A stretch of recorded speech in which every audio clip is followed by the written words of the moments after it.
ഞാനിന്ന് കരുണയുടെ അവസാന മണിക്കൂർ എന്ന് പറയുന്ന ബുക്കിലെ 14-ാമത്തെ മെസ്സേജിൻ്റെ പാർട്ട് 2 ആണ് വായിക്കുന്നത്. കരുണയുടെ പീഡ സംഭവിക്കുന്നത് ഇങ്ങനെയായിരിക്കും. ഓരോ മനുഷ്യരും ഒരിക്കലും ഭേദമാക്കാൻ വയ്യാത്ത ഒരു രോഗത്തിൻ്റെ രൂപത്തിൽ അവരുടെ പാപങ്ങളുടെ അനന്തരഫലം അനുഭവിക്കും. എൻ്റെ ഭൂമിയിൽ അങ്ങേയറ്റം ഹീനവും ക്രൂരവുമായ പാപങ്ങൾ ചെയ്യുന്നവർ അങ്ങേയറ്റം അനുഭവിക്കും. അവർ മറ്റാരുമല്ല, എൻ്റെ ജനിക്കാനിരിക്കുന്ന കുഞ്ഞുങ്ങളെ കൊല ചെയ്യുന്നത് പ്രോത്സാഹിപ്പിക്കുന്നവർ തന്നെ. കുഞ്ഞുങ്ങളുടെ ജീവനും ഭാവിയും നശിപ്പിക്കുന്നവർ, മറ്റുള്ളവർക്ക് മേൽ അധികാരം സ്ഥാപിക്കാൻ ആഗ്രഹിക്കുന്നവർ, ഇങ്ങനെയുള്ള തിന്മകൾ ചെയ്യുന്നവരാണവർ. എൻ്റെ കരുണയുടെ പ്രവൃത്തി ഒരു ചെറിയ തടിപ്പോ കുരുവോ പോലെ ആയിരിക്കും ആരംഭിക്കുക. അത് പിന്നെ ഒരു വ്രണമായി മാറും. അനേകർക്ക് തങ്ങളുടെ ത്വക്ക് ചീഞ്ഞളിയുന്നതായി അനുഭവപ്പെടും. അവരുടെ ശരീരങ്ങൾ ജീർണിച്ച് ശവശരീരങ്ങളുടേതുപോലെ ദുർഗന്ധം വമിക്കും. ആ ദുർഗന്ധം അത്രമേൽ അസഹനീയമാകിയാൽ അവർ തങ്ങളെ തന്നെ ഒളിപ്പിക്കും. എന്തുകൊണ്ട് ഇങ്ങനെ സംഭവിക്കുന്നു എന്ന് അവർ ചോദിക്കും. അനേകർ തങ്ങളുടെ ജീവിതം സ്വയം അവസാനിപ്പിക്കും. ശ്വസിക്കാൻ പറ്റാത്ത വിധത്തിൽ അന്തരീക്ഷവായു അസഹനീയമാകും.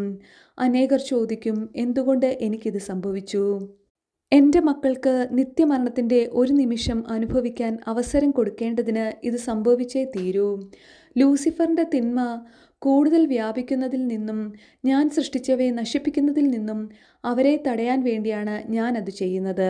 അനേകർ നരകത്തിലെ നിത്യശിക്ഷയെ ആശ്ലേഷിക്കുകയും തങ്ങളുടെ ദുരിതത്തിന് എന്നെ ശപിക്കുകയും ചെയ്യും. ഈ അനുഭവം മനുഷ്യവംശത്തെ തങ്ങളുടെ മുട്ടിന്മേൽ വീഴിക്കും. അവർ ഉത്തരം അന്വേഷിക്കും, എന്നാൽ കേൾക്കാനും സത്യം അംഗീകരിക്കാനും അവർ വിസമ്മതിക്കും. അവരുടെ പീഡനം അസഹനീയമായിരിക്കും. മരണത്തിന് ശേഷമുള്ള നിത്യസഹനത്തിൻ്റെ ഒരു രുചി മനുഷ്യകുലത്തിന് ലഭിക്കും. എൻ്റെ മക്കൾ സഹിക്കുന്നത് കാണുമ്പോൾ എതിർ ക്രിസ്തു ആഹ്ലാദിക്കും.